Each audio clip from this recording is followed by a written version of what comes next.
Kalau ngebahas tentang pertemanan, biasanya langsung keinget sih sama mereka-mereka yang dulu datang mengetuk pintu selalu ada hanya untuk saling sapa. Gimana nih kabar kalian minggu ini? Mungkin ada yang minggunya menyenangkan, tetapi ada juga yang minggunya lagi menyedihkan. Mungkin lagi ada yang sedih, tapi juga lagi ada yang senang. Ada yang bahagia, ataupun ada yang lagi kecewa. Tapi aku gak akan pernah bosan ngingetin ke kalian kalau misalnya hidup itu emang ngasih kita paket. Setiap ada sedih, pasti ada senang. Setiap ada bahagia, pasti ada kecewa. Jadi dikuatkanlah dalam menjalani dua hal itu. Amin. Topik sore ini gue pilih berdasarkan hasil voting terbanyak dari beberapa tema yang pernah gue tanya beberapa waktu lalu. Karena yang komen juga rata-rata teman-teman yang masih duduk di bangku sekolah, wajar juga kalau topik ini yang paling banyak di request. Ya udah, tanpa berlama-lama lagi, yuk langsung aja kita mulaikan. Kembali lagi bersama gue Agung di podcast ini. Ada waktu sebagai makhluk sosial kita gak bisa hidup sendiri. Pasti akan selalu membutuhkan uluran atau banyak hal baik dari orang lain. Nah, maka dari itu kehadiran seorang teman tuh penting dalam hidup. Entah dia periang ataupun dia pendiam, tapi menurut gue mereka sama-sama butuh teman. Dan kita gak bisa pungkiri juga bahwa dengan sosok teman ini kita jadi bisa sedikit lebih tenang. Anyway, gue ngomong gini ya mungkin kedengarannya enak atau baik-baik aja. Tapi sejujurnya awalnya gue sempat mengalami transisi yang cukup besar dari kisah gue di SMA. Ketika gue baru masuk SMA, jujur gue takut untuk melangkah ke jenjang yang lebih baru, yang lebih luas, yang justru gue gak tahu mau melangkah kemana. Dan mungkin gue juga bakalan nemuin banyak orang yang sifatnya juga bermacam-macam. Capek gak sih? Kalau dibilang capek iya. Dan di satu sisi kita berat juga ninggalin circle kita waktu SMP. Tapi mau gimana? Kita semua punya tujuan masing-masing kan? Punya mimpi masing-masing dan juga punya keinginan yang masing-masing. Gue terus menjalani hidup gue karena gue tahu life must go on. Dan kadang kalau gue bingung, gue berhenti sejenak. Dan menurut gue itu wajar. Dan muncullah pertanyaan, ini tuh tujuan gue bukan sih? Bener gak ya jalannya seperti ini? Atau emang ada yang salah dalam diri gue? Ternyata lucu ya, pertanyaan-pertanyaan semacam itu yang ada di pikiran kita cuma bikin kita nyerah sama diri kita sendiri. Bikin capek jadi tambah capek. Udah tahu kalau pikiran kayak gitu, pikiran jahat seperti itu, mudah aja ditepis dengan istirahat sejenak. Apalagi sambil bicara tentang circle pertemanan. Kita gak bisa maksa mereka untuk sama-sama terus dengan kita. Kerjaannya udah masing-masing. Mimpinya pun udah masing-masing. Jadi kalau kalian relate, mungkin kalian tahu, semakin kalian dewasa, hanya orang-orang inilah yang ada di sekitar kalian, yang bisa dihitung dengan jari. Dan kita juga gak bisa sebesar dulu, yang apa-apa harus selalu bersama, yang ketika perang ketawa bareng-bareng, bahkan sampai nangis pun bareng-bareng. Tapi lucu ya, kenangan-kenangan manis dulu tuh cuma bisa tersimpan di dalam benak kita. Rasanya pengen diulang, tapi kita gak pernah punya namanya mesin waktu. Tapi kamu sadar gak sih? Itu terjadi kadang secara naluriah aja. Kadang kita suka berpikir bahwa kenapa ya kita gak pernah nemu orang yang satu frekuensi, satu visi, dan satu jalan setapak di tempat baru. Jadi gambaran seperti itulah merupakan teman-teman gue di saat di perjalanan SMA dulu. Di bangku kelas 10 sampai bangku kelas 11, gue selalu nangis. Jangan heran juga kenapa dulu SMA gue gloomy banget. Mungkin karena gue kesepian kala itu. Gue gak ngerasain kehadiran mereka sebagai teman gue. Jujur sedih, gue ngerasa hancur. Apalagi banyak banget stigma orang kalau misalnya bilang SMA itu dalam SMA masa paling indah. Tapi menurut gue enggak. Justru masa SMA gue itu terbilang terlambat, gelap, dan kelam rasanya. Kayak gue gak pernah mau terjun ke dunia seperti itu, atau yang orang-orang bilang SMA.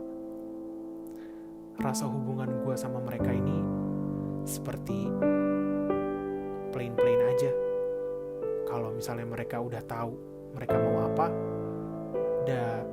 dan mereka udah segampang itu aja untuk ninggalin gue. Gimana?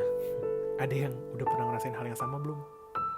Kalau misalnya ada, gue mau coba bilang, it's okay untuk bertahan.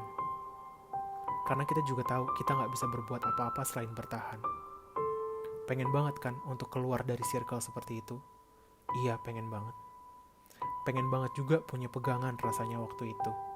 Tapi kita sadar kita gak punya siapa-siapa kalau bukan diri kita sendiri. Tapi di sisi lain, gue rasa gue butuh teman juga secara formalitas. Bahkan orang pendiam kayak gue yang punya rasa antisosial juga sempat bilang bahwa posisi teman itu sebenarnya lebih besar dari yang gue bayangkan selama ini. Kita bertahan untuk menari yang kerasnya hidup bareng mereka. Gak bisa dipungkiri juga mereka itu adalah support system. Power yang bisa hebat, mungkin kalau diurusin dalam skala prioritas, mereka itu posisinya tepat di bawah orang tua kita.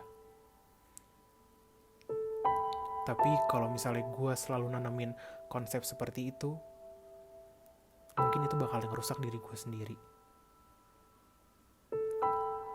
Parah sih sebenarnya, gue baru bisa menemukan definisi yang benar-benar teman itu ketika gue kelas 12 SMA.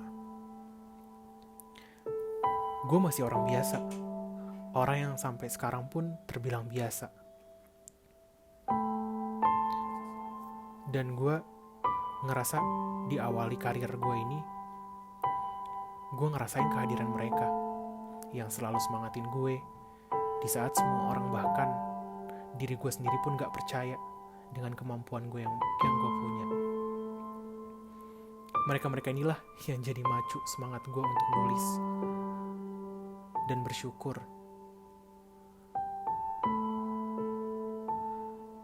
Kehadiran mereka juga sih yang jadi jawaban doa-doa gue selama 2 tahun belakangan ini. Tapi kadang gue cuma tersenyum. Kenapa baru dikasih sekarang ya? Apa emang butuh waktu ya?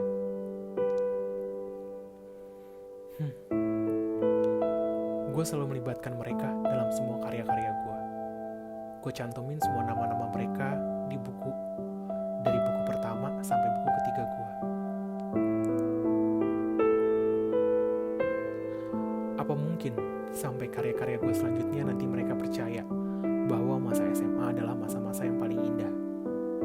Bahkan sebenarnya kalau gue inget-inget lagi sih, gue sayang banget cuman ngerasain singkatnya indahnya SMA, yaitu di kelas 12. Dan di situ pun gue juga tahu bahwa pada akhirnya mereka semua akan merantau untuk menggapai cita-cita masing-masing. Dan akhirnya gue yang akan balik lagi ke lingkungan masalah yang sama. Harus mulai dari nol dan mulai semuanya dari awal.